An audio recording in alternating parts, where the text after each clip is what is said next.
Hi, and welcome to another edition of Plastic Models by a Regular Dude. Today I'm doing something a little different. I did one of these quite a while back, but I figured I'd do a more updated one. Maybe some of my newer viewers will see it. Maybe I can add a little bit more information from the original. But in watching a video this morning by model maker Paul, and then a little later in the day by Switcher, I am jumping on the bandwagon, so to speak. They did videos on, how they got into modeling and so on. So I figured I'd do mine and kind of update my original one. So here's the story. My first model kit was an Aurora Robin from Batman and Robin.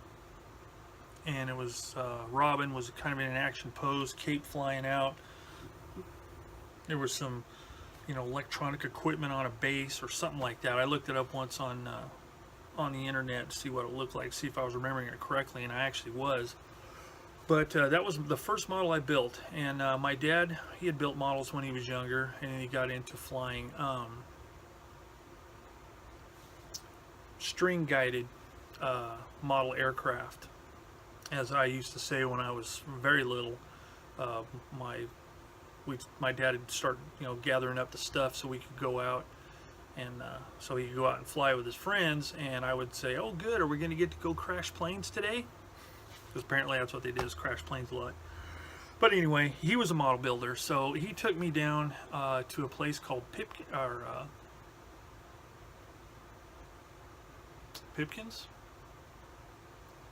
I think it was called Pipkins Drugs. It wasn't too far from where I lived, and we went down there and I picked out a model kit, and I was really into Batman and Robin. I was about 4 years old, 4, maybe 5. I think I was 4 though, because I don't think I was actually in school yet. So this would have been in, 68-ish. 68, 69, something like that. And that was my first model kit. And my dad showed me how to put it together. He helped me. And I got it all, glued together and all that, and didn't paint it or anything. I just put it together. And that was my first model. And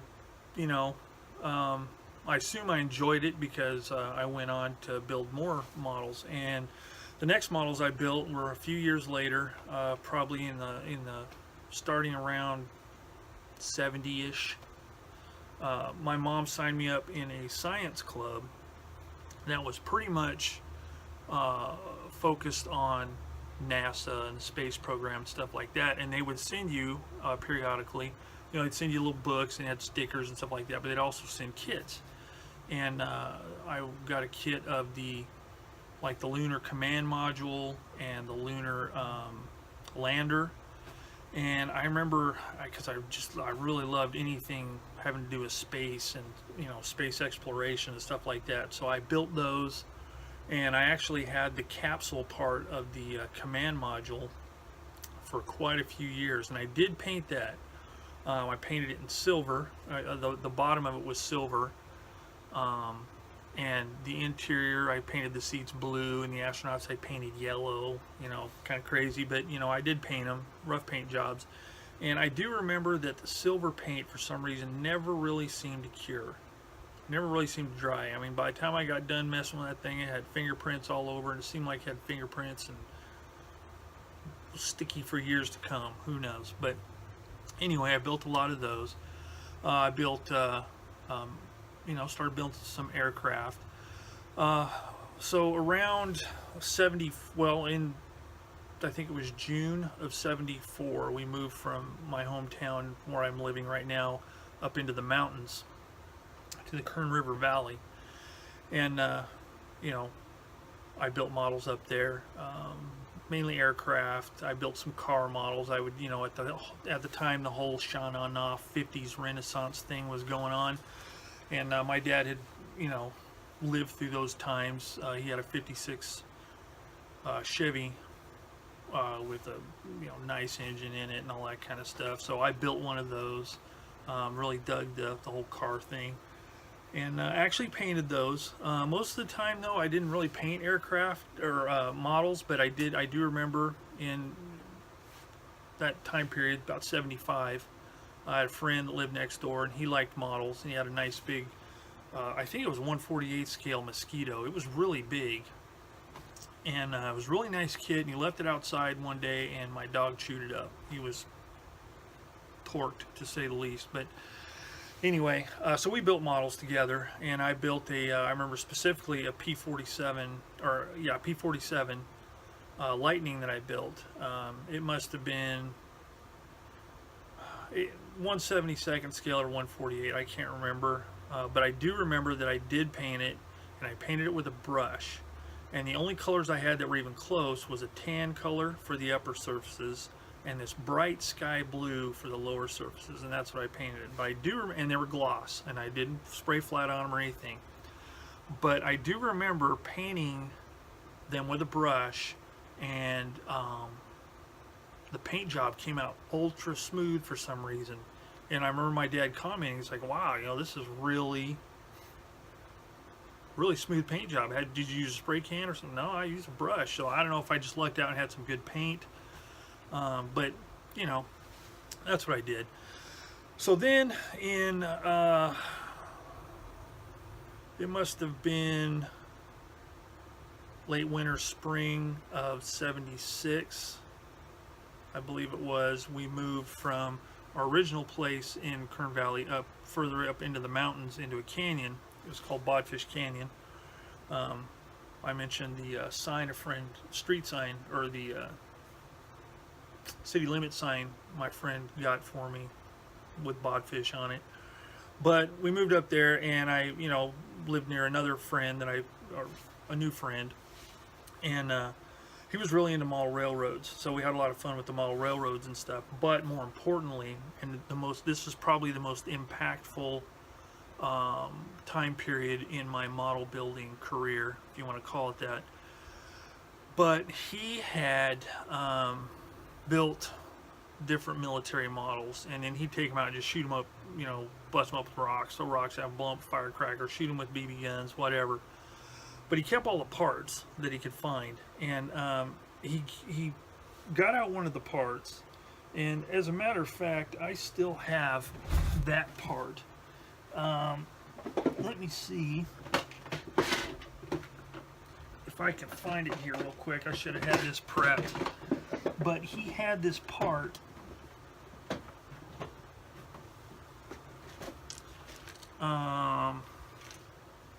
right here. He had a part left over from the burial ground of his Rex, and this is it. It is the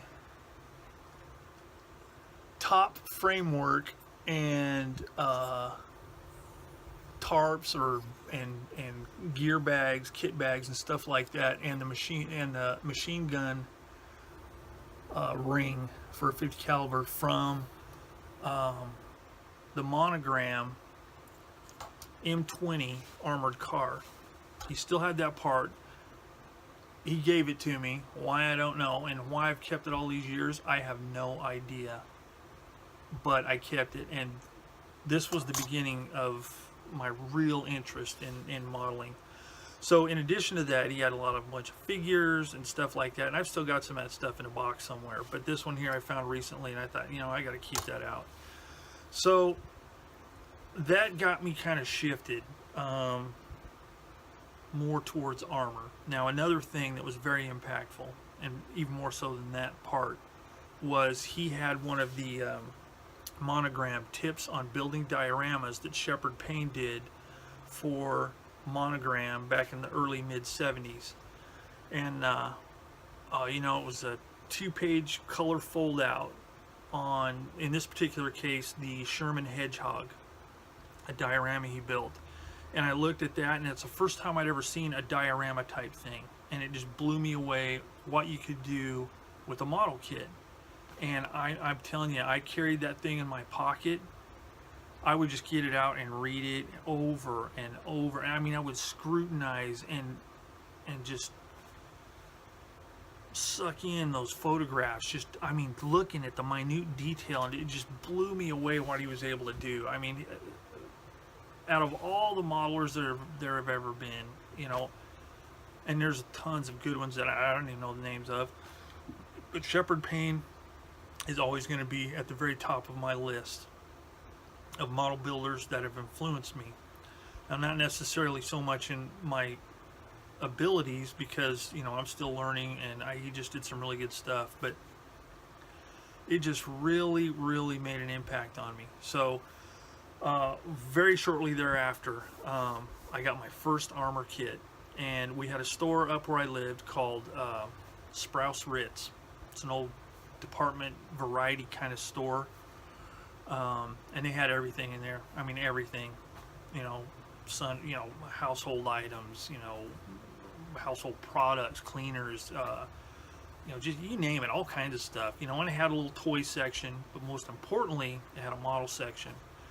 And I got my first armor kit there, and that was the Monogram M4A1 with rocket launcher, the Screamin' Mimi.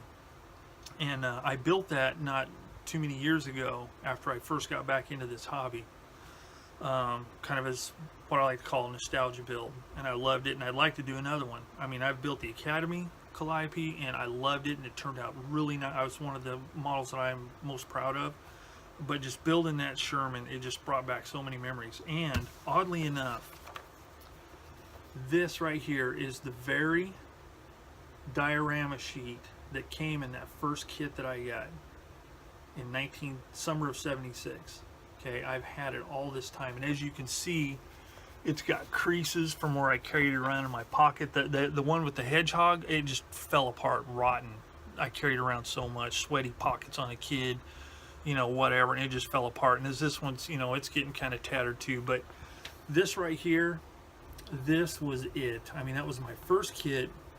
And the funny thing is, looking at this, and on the back it shows you how to modify it to make it, more correct, because, I had the incorrect bogey system.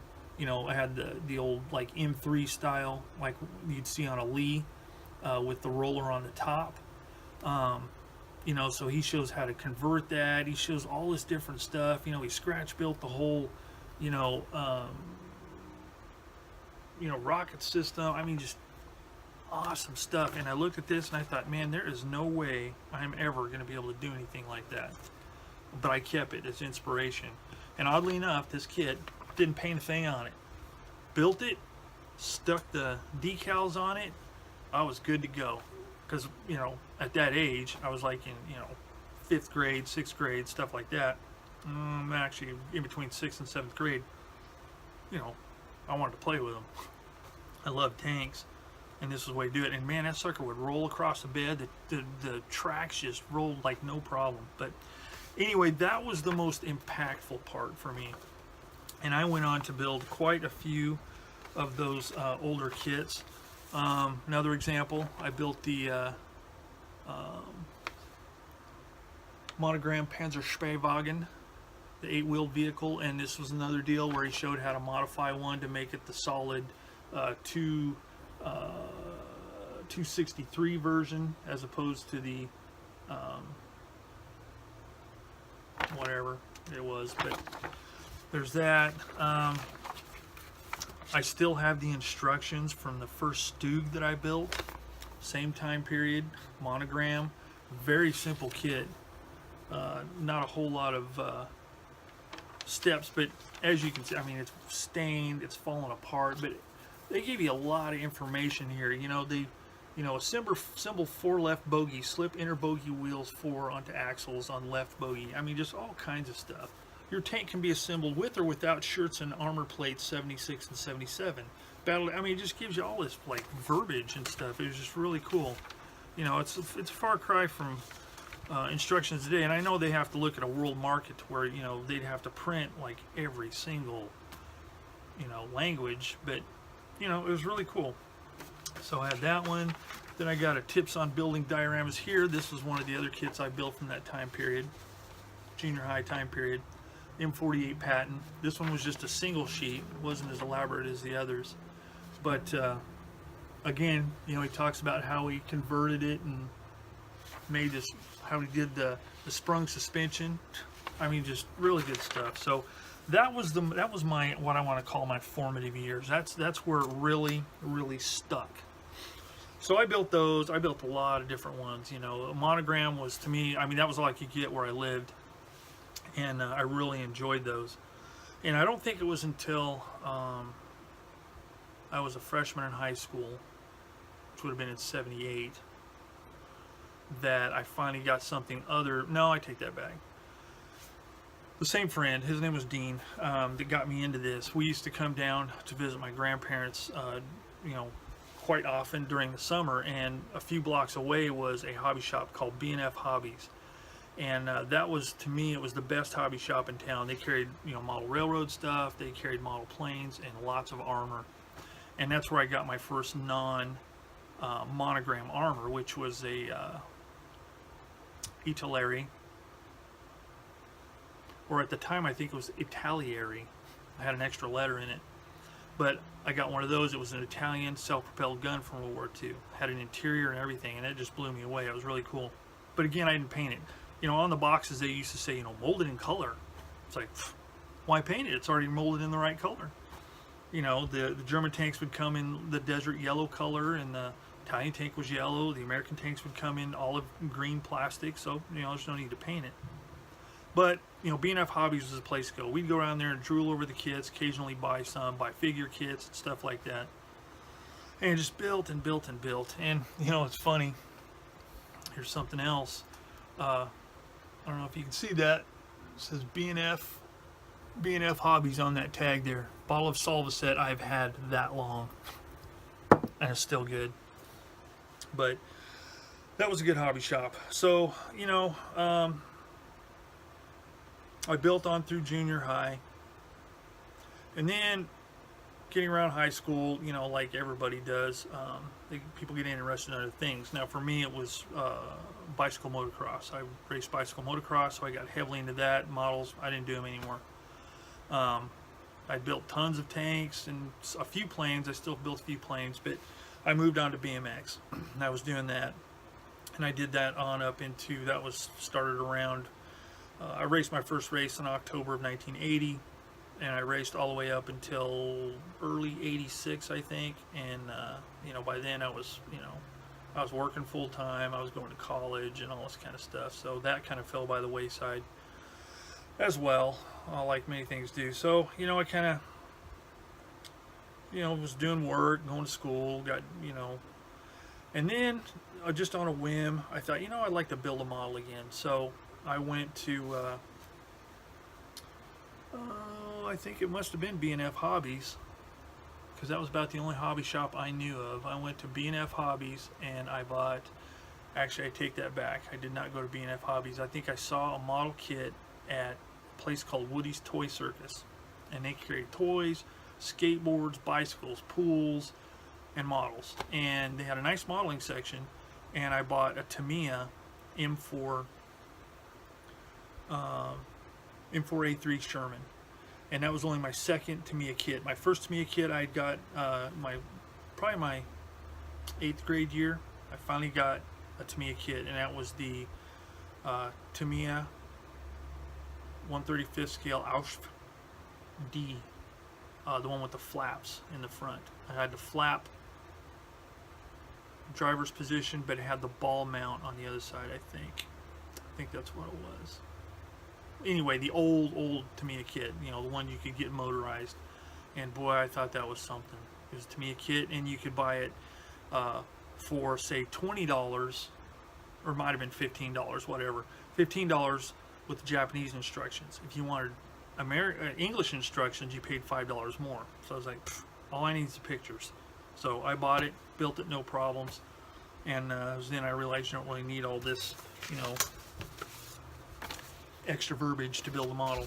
So anyway, that was my first one. But then, you know, as I was saying, in the kind of late 80s, I went and got an M4A3 and I built it. And again, I didn't paint it because I just wanted to see if I even was into it, because I knew that if I wanted to build it, I'd eventually have, if I wanted to get into it, I'd have to get an airbrush. I wanted to make sure I liked all that stuff. So I built that kit and I really enjoyed it. So then I got it was a Tamiya half track. I can't remember which one it was. It's the one with the quad 50 caliber anti-aircraft mount in the back. I got that and really enjoyed that. So then I kind of got back into it.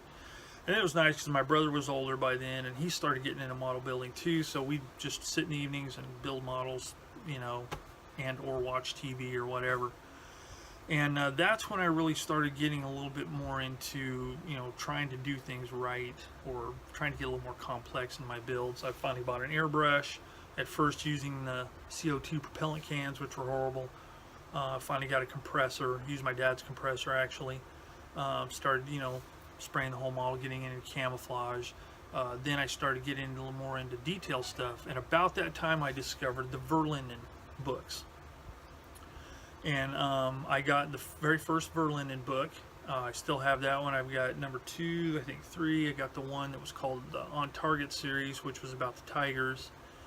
And just really good stuff. And then, you know, plus with all the thing with Shepard Payne and his dioramas, I started, you know, really focusing more on accurizing kits and trying to do a little bit better job and trying to weather them and all that kind of stuff. So got into a period there I was building, and again it was mainly, almost predominantly, it was armor, and mostly World War II armor. I did build a few modern armor subjects, and then like I built an M113 by Tamiya that was motorized. Built, oh man, Huey helicopter on 1/32 scale, just stuff like that. But mainly it was World War II armor, and it was a mix of U.S. and German. But that's when I started getting more into it, and I built the 1/25 scale Tamiya Tiger 1 tank, and I built it and I painted it and was like, man, I didn't really like it. I kind of hurried through it, so I shot it up with the pellet gun, saved some parts. So my brother bought me a new one, and I put it aside, and I thought I'm gonna get some more practice in, and I'm gonna do like a full tilt job on this thing, really do a good job on it. So kept working on it, and the last model I built before I was going to do that was the Tamiya 1/35 scale Tiger tank. It was the old one, and the detail was pretty bad on a lot of molded on detail, like molded on track, you know, repair ropes and stuff like that. So I carved all that off. I did Zimmerit on it. I used a lot of scratch building. Just really did a really good job. I entered a contest at our local fair, county fair, and I got first place with it, which probably not saying a whole lot because I don't even remember if there was very many other kits involved. But built that one, and I was really proud of that one. And I was going to start the Tiger when, you know, I met what was to become my future wife. So that started taking up all my time, and then we got married, and then I started having kids. So fast forward up to around 96,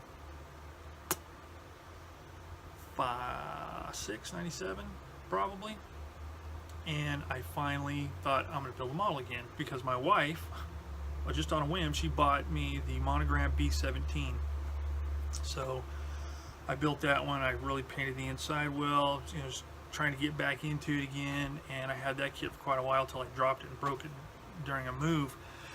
And then, you know, again with work, I had been promoted in my job to where I was working a lot more hours, and I didn't have that much time to do that kind of stuff, and raising kids and just doing all this kind of stuff. Fast forward again. Finally got a job where I actually had some spare time, and in September of 2013 I built my first kit in a long time. It was one my mom had bought when she was in Fresno visiting my grandparents in probably '88. I'd been sitting on this kit for that long, so I got it out, started working on it, did a build blog, and that's kind of what got me going. And very shortly thereafter I started with my YouTube channel, because I thought, you know, this is a good way to relax. I'm going to get back into this. So rest is history. You know, I've just been building since, pretty steadily ever since. Lots of kits, learned lots of stuff, especially from YouTube, from, you know, a lot of different YouTube channels, a lot of, you know, web pages, stuff like that. Learned a lot of stuff, still learning stuff, and just really enjoying it, and still going. And so now I do my blog once in a while, not very often because I don't like to type, but you know, doing the YouTube channel, and through that, meeting a lot of pretty cool people, you know, in cyberspace, that do this kind of thing and do these kind of videos, which I find very interesting because it's nice to see how people got started and how they've progressed through it. So anyway, that's pretty much my my modeling journey, which started around 1969 with that Robin model kit by Aurora, and then really took off in 76. And my friend Dean that got me permanently hooked on Armour models. So anyway, that's pretty much it. That's my journey through my model making life. So hopefully you found that a little bit interesting, and hopefully any of you that see this that haven't done so already will do a similar video, because it's really kind of interesting to see where people come from and you know, what they started out with, or if they're just starting out. I mean, some people don't start until after they retire, but I found that most of them built as kids, came back maybe for a little while, or maybe didn't come back till much later in life, and now they're doing it again. That seems to be the common denominator. So anyway, I hope you enjoyed that. Thanks for joining me here on Plastic Models by a Regular Dude and my journey down my modeling memory lane. So if you have any questions or comments, leave them in the comments below. And like I said, please leave a video like this if you'd like to, because it'd be really interesting to see where you came from and where you're going. So thanks again, and I will see you all later.